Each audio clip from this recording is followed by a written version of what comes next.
យើងអស់នេះមនុស្សល្អផ្ទុយនឹងអីមនុស្សអាក្រក់ណាមនុស្សល្អជាអីជាសប្បុរសមនុស្សមិនល្អជាអីផ្ទុយនឹងសប្បុរសអសប្បុរសណាហើយមនុស្សល្អជាបណ្ឌិតហើយមនុស្សមិនល្អជាជនពីលហ្នឹងហើយចឹងមនុស្សល្អនិងមនុស្សអាក្រក់យើងទាំងអស់គ្នាចង់យកមួយណាមនុស្សល្អណាអស់នេះមនុស្សល្អហើយយើងរាប់អានស្រឡាញ់គ្នាយើងស្រឡាញ់មនុស្សល្អឬក៏មនុស្សអាក្រក់មនុស្សល្អប៉ុន្តែយើងសួរថាតើមនុស្សល្អហ្នឹងមានកត្តាកំណត់យ៉ាងម៉េចដែលយើងអាចសម្គាល់ថាជាមនុស្សល្អ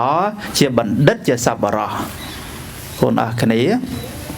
ធ្វើយ៉ាងម៉េចដើម្បីคลายទៅជាមនុស្សល្អគេសម្គាល់យ៉ាងម៉េចទៅមនុស្សល្អនោះមនុស្សល្អត្រូវមានលក្ខណៈសម្បត្តិ3យ៉ាងដែលត្រូវល្អប្រកបព្រមក្នុងជីវិតរបស់យើងហើយលក្ខណៈ3យ៉ាងហ្នឹងគឺអត់មានអ្វីដទៃក្រៅពីនៅក្នុងជីវិតរបស់យើងឯងនៅក្នុងសកម្មភាពប្រចាំថ្ងៃរបស់យើងឯងទី1គឺតកតងទៅនឹងទង្វើរបស់យើងតាមផ្លូវអីតាមផ្លូវកាយណាទី2តាមផ្លូវវាចាទី3តាមផ្លូវចិត្តហ្នឹងហើយអញ្ចឹងទង្វើដែលយើងធ្វើរាល់ថ្ងៃអត់ហួសពី3យ៉ាងនេះទេណាហ្នឹងហើយទី1គឺទង្វើតាមផ្លូវកាយទី2តាមវាចាទី3តាមផ្លូវចិត្តហ្នឹងឯងអញ្ចឹងប្រសិនណាបើយើងប្រព្រឹត្តអំពើទុច្ចរិតណាតាមកាយវាចាចិត្តយើងคล้ายទៅជាបុគ្គលអីជាបុគ្គលពីលណាជាមនុស្សអាក្រក់អំពើទុច្ចរិតយើងយល់ទេអំពើទុច្ចរិតអំពើមិនល្អហើយដល់ពេលយើងធ្វើអំពើជាសុចរិតបានន័យថាម៉េចអំពើល្អអញ្ចឹងល្អតាមកាយល្អតាមវាចាល្អតាមចិត្តយើងคล้ายទៅជាមនុស្សល្អប៉ុន្តែយើងសួរថាតើទង្វើតាមផ្លូវកាយដែលជាកាយសុចរិតឬកាយកម្មយើងធ្វើយ៉ាងម៉េចខ្លះយើងអរគ្នាយល់ទេផ្លូវកាយយ៉ាងម៉េចផ្លូវកាយហ្នឹងគឺអវយវៈដៃជើងរបស់យើងនេះណាហ្នឹងហើយអវយវៈដៃជើងរបស់យើងហ្នឹងគឺកាយអញ្ចឹងលក្ខណៈ3ទី1គឺតាមផ្លូវកាយមិនបៀតបៀនអាយុជីវិតរបស់គេដែលយើងដូចមានសិលយើងសមាទិសិលមិញទី1នោះសិលទី1គឺបាណាហ្នឹងណាគឺយើងអត់ទៅបៀតបៀនអាយុជីវិតរបស់គេទេតាមផ្លូវកាយរបស់យើងណាហើយទី2យើងមិនទៅលួចទ្រព្យសម្បត្តិរបស់អ្នកដទៃឯនឹងដើម្បីបានទ្រព្យសម្បត្តិដែលយើងទៅលួចអីយើងប្រើកាយណាយើងទៅលួចទៅឆក់ទៅប្លន់គេណាហ្នឹងហើយទៅបៀតបៀនគេយើងប្រើអីក៏ផ្លូវកាយដែរហើយទៅមកគឺមិនប្រព្រឹត្តគេហៅថាខុសក្នុងកាមអញ្ចឹងគឺមាន3យ៉ាងនេះឯងដែលជាអំពើសុចរិតតាមផ្លូវអីតាមផ្លូវកាយរបស់យើងណាយើងវាចាអំពើអកុសលហ្នឹងគឺបានន័យថាយើងមានអំពើល្អតាមផ្លូវកាយហើយកាយសុចរិតណាហើយទី2គឺវជ័យកម្មអំពើល្អតាមផ្លូវវាចាបានន័យថាម៉េចវាចាគឺសំដៅដល់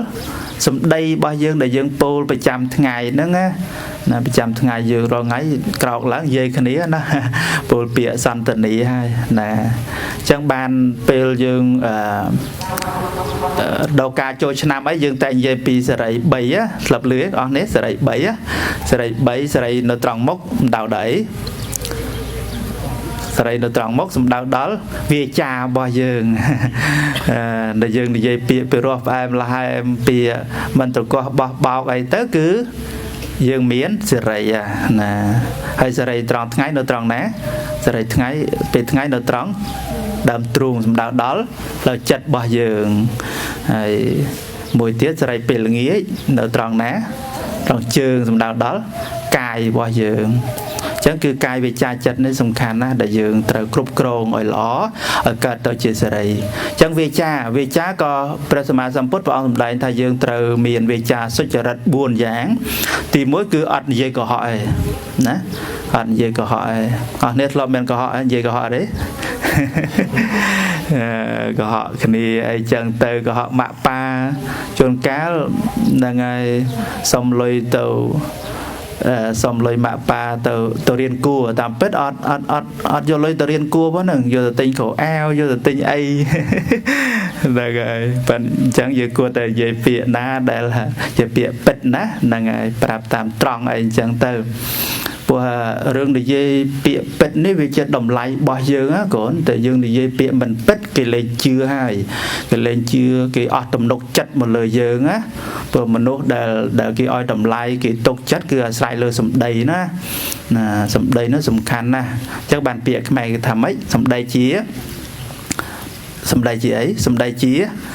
chị ai lê chía tổ mình nốt cái dấu sầm đầy nè đồng bày dấu vô plok nè chẳng cứ sầm đầy để dương pol rồi ngày nó cứ mình chia âm pi tại cho ra cái bao dương lẽ khả năng bao dương chỉ một dạng mạch nó chỉ một tiền tròn để thế bây giờ là bao dương để dây đòi bịa mình bật trào nó cứ kì mình sờ lạnh kì mình cho chết kì mình rập rồ tê này để dương cầm cài cho đất từng ở kia nó cứ trâu ca phật hạt trào nó nè cứ để xàm pơ lo sờ lạnh âm pơ lo hay miền phiếp chia cùng ru cáiសហគមន៍របស់យើងនឹងអញ្ចឹងយើងត្រូវមានស្មារតីអប់រំកាយរបស់យើងគ្រប់ពេលគ្រប់វេលាអប់រំវាចារបស់យើងហើយវាចានេះតែយើងមិនមានស្មារតីដើម្បីអប់រំទេគឺពេលខ្លះគឺរមករមាំងទៅហើយណាយើងមិនពេញចិត្តអីចឹងទៅយើងថ្នាក់យើងបន្ទោសរាយើងខឹងអីមនុស្សយើងពេលខឹងហើយនិយាយពាក្យបរោះហ៎ពេលខឹងគ្នាអីកូនអស់នេះពេលខឹងគ្នានិយាយមិនទៅពីអសរោះណានិយាយពាក្យទៅកោះបោះបោកអីអញ្ចឹងទៅជាបតិចផ្ដាសាឆ្កែឆ្មាអីក៏មានចេញអស់ហើយណាហើយយើងអស់នេះមានធ្លាប់ពោលពីអសរោះអីទេកូនជាបតិចដាសាគ្នាកូនតូចអីធ្លាប់អីកូនណាកុំជេរគ្នាអីចឹងណាព្រោះសំខាន់គេហៅថាមានសុជីវធម៌សម្ដីនោះសំខាន់ណាសម្ដីយើងនិយាយដឹងខ្ពស់ដឹងទាបសភាពរៀបសារដូចថាយើងមុននឹងមកសាលាយើងធ្វើម៉េចជាមួយលោកឪពុកអ្នកម្ដាយរបស់យើងកូនត្រូវជំរាបអីជំរាបលាតើណាទៅសាលាហើយមកវិញជំរាបអីចាជំរាបសួរ